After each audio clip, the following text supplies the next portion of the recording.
tonight that we begin with the current governor of my home state of Indiana, Mitch Daniels, the second-term Republican, served as director of the Office of Management and Budget before becoming chief executive in the Hoosier State. He joins us tonight from Indianapolis.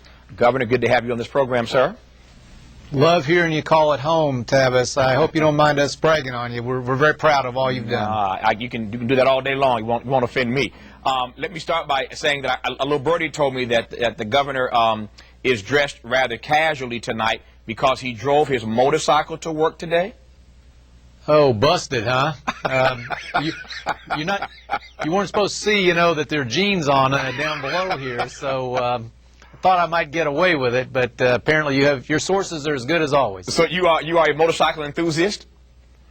I am, in an otherwise boring life. That's been I guess, my longest running hobby, and my fellow citizens have been willing to accommodate it or look the other way when I've kept it up. Does that mean that the governor has to have a special escort when he's driving down Meridian on a motorcycle? You have security in tow as you're humming down the street?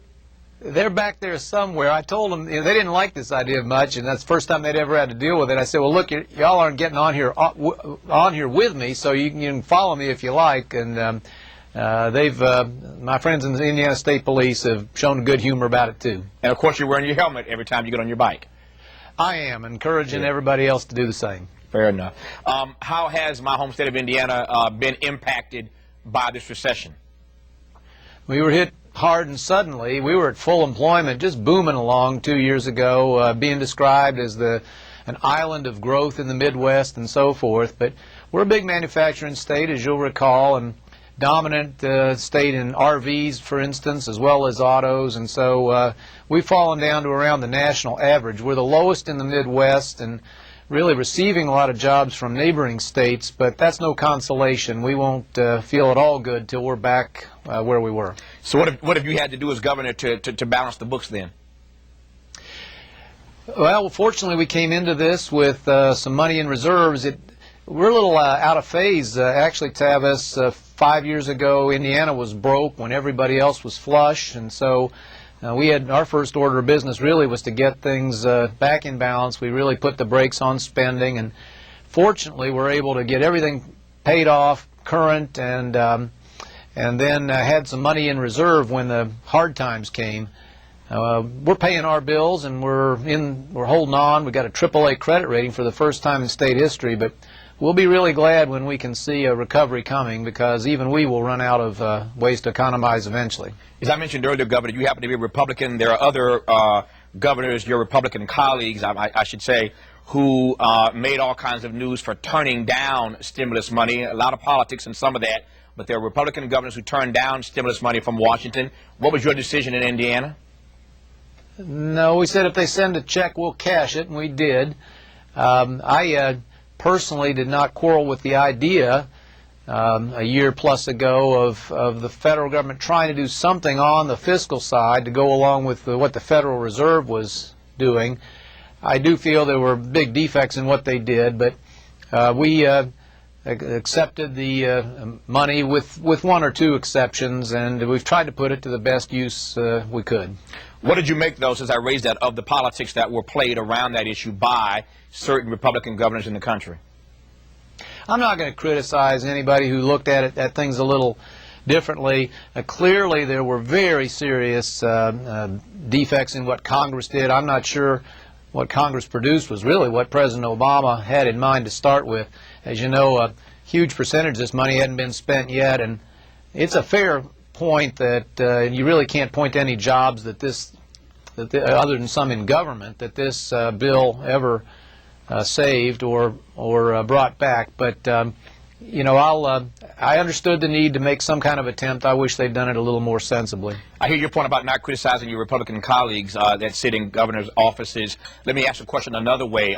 Given that we have seen some Republicans and Democrats, I should say, for that matter, getting extreme pushback for voting for the president's health care measure, did you get any pushback as a Republican for taking stimulus money from this Democratic White House and Congress?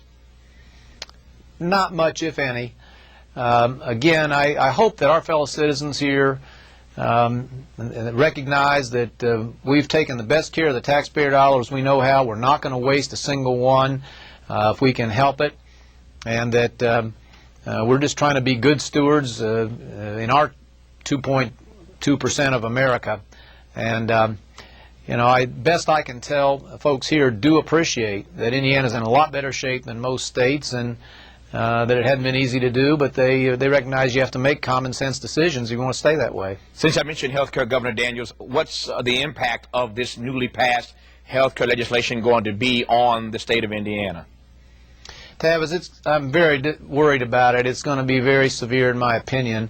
Let me hasten to add, if I thought it was good for America, then its impact on Indiana would be a secondary matter to me. I don't believe that it will be good for America. I think that it will aggravate the worst problems of high costs and overconsumption of health care that put us in this box. In terms of our state, it's going to cost us billions of dollars. It's going to lead to citizens on our plan for low-income uninsured being put into Medicaid instead, which I don't think will be good for their health care or for our economy. So in my judgment, wasn't a very well-conceived bill, and I'm sorry they passed it.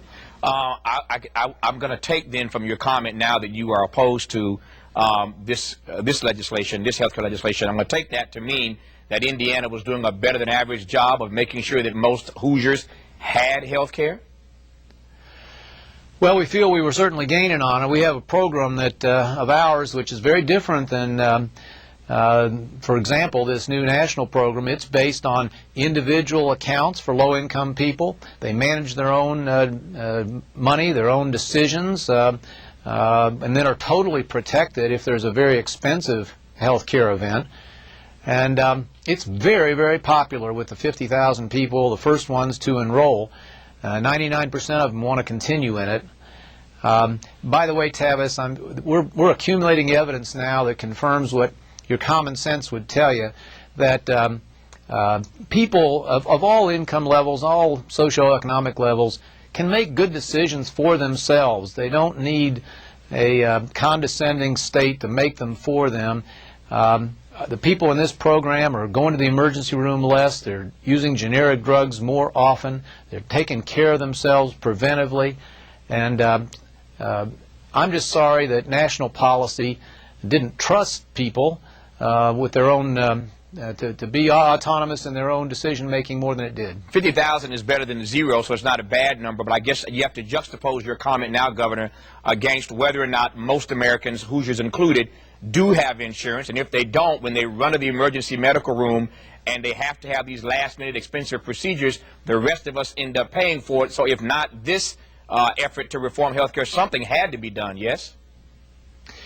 Oh, fair point. Our program was on its way to maybe 3 times that size. It'll now, unfortunately, be obviated by the coming federal system. Mm-hmm. We didn't pretend it was a complete or necessarily perfect answer, only an improvement on what was.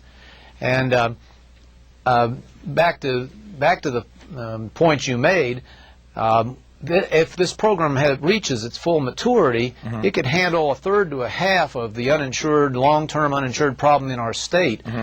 On the other side, it was not an entitlement, open-ended, that would have devoured the budget, taken money from education and public safety and other functions, which has happened in many other states and is going to happen nationally because the new health care bill is going to cost trillions. Everybody knows it. Debt that on top of all that's been piled up already. I got a minute to go. Let's see if I can get 2 30-second responses to 2 questions. First, the loss of Evan Bayh in the U.S. Senate for Indiana, even though he's a Democrat and you're Republican, means what to your mind?